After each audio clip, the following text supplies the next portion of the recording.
As Dr. Mandy Cohen walks into a room of CDC staffers, it has the feel of a first day of school. Hi. Employees assessing the new boss, the boss hoping to get to know her team, an agency that consists of 20,000 staffers around the world. This is the first gathering of what Cohen's calling Meetups with Mandy, a laid-back gathering she hopes to replicate. The internal medicine physician, mother of two, who regularly wears a Hebrew high necklace, meaning life, had early inspiration to get into the medical field.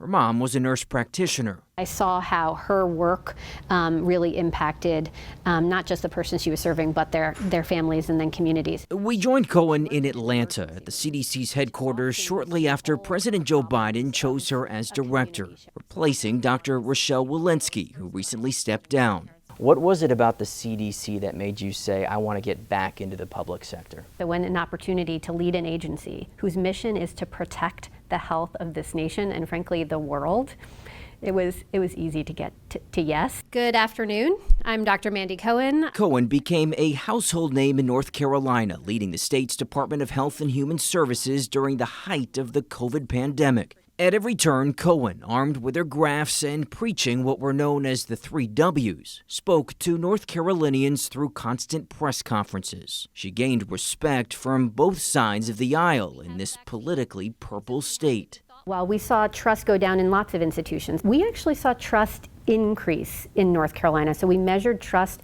in the Department of Health and Human Services, and we saw that increase. But being trustful is not something the agency she now heads has recently become known for. A study published in March by Health Affairs found 26% of Americans in a survey last year did not have a lot of trust in the CDC. Do you think, though, there were things that could have been done differently at the CDC? Folks have been very clear that the CDC did lose trust. There were some early places where the CDC did not perform and execute in the way that they needed to. The agency was criticized during the Trump administration for becoming political and moving too slow on COVID, while under the Biden administration it was condemned for not communicating clear guidance on COVID.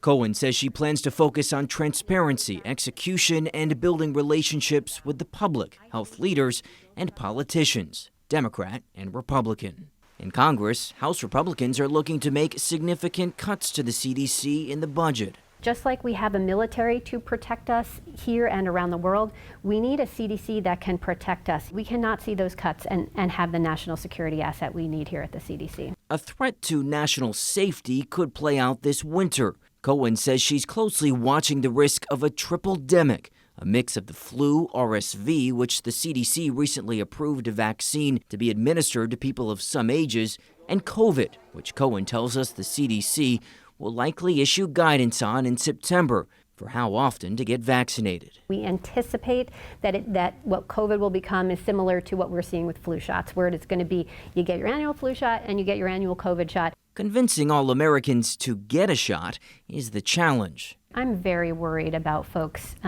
not vaccinating their kids. There's plenty of other things that are hard as parents that we can't do. This is one that we can. Nice to meet you. In many ways, the job of a government agency head is part policy and part communicator.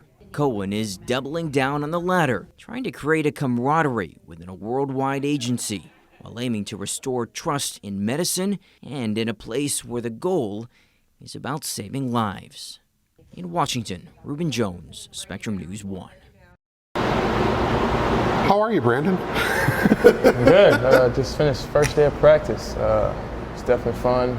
Just out here learning all the new terms and, making myself feel at home. How are you making yourself feel at home? You're staying in a hotel. You just came into town yesterday to get ready for summer league. I mean, how are you getting acclimated? Just kind of talking to teammates, just welcoming me. I think the biggest thing now is just my teammates and coaching just welcome me in as a younger brother, just willing to work. So that's the biggest thing. It's just a big welcome in and a bond that we can create for the whole season. And you're creating this bond with the summer league guys. I know that you talked about in your draft process. You talked with LaMelo Ball. And you mentioned he was, welcoming, kind of showing, talking and kind of getting engaged. What's your first impression of a guy that was the NBA Rookie of the Year and a guy that you can definitely learn from? Definitely a guy I can learn from, just because he has the experience, and I'm just, of course, the younger brother coming in as the rookie. So I mean, just being under his wing is kind of a good thing to have, just to have somebody to lean on. But being under his wing is one thing, but you're actually going to be, if it all works out, one of the guys that's actually flying and catching the lobs from him and that sort of thing. When you look at LaMelo the player, what do you see? A great point guard, high IQ, willing to make the right plays. That's how I kind of see myself next to him, just because he makes the right plays, and with his passing ability and my ability to knock down shots, I think that can go a long way.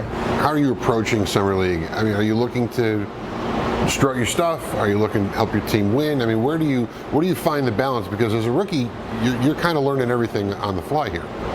I'm just kind of going in, trying to win as many games as possible. Just trying to make my teammates better and of course make myself better.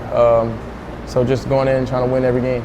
Is it, having never gone through the draft process myself, I can't speak from experience, but when you think about everything that you've gone through to get to this point, is it a bit overwhelming? I mean, because you played collegiately and then going to work out for teams, and you knew you were going to be a high pick. Everybody was telling you you're going to be a top 3 guy. I mean, is it overwhelming at all? No. I mean, I think I kind of surrounded myself around the great people just to lean on and always have my back. So all I have to worry about is just the basketball part, and I think I'm pretty good at that. So I think just leaning on the support system I have is the most important thing. Atrium Health provides the region's athletes with one.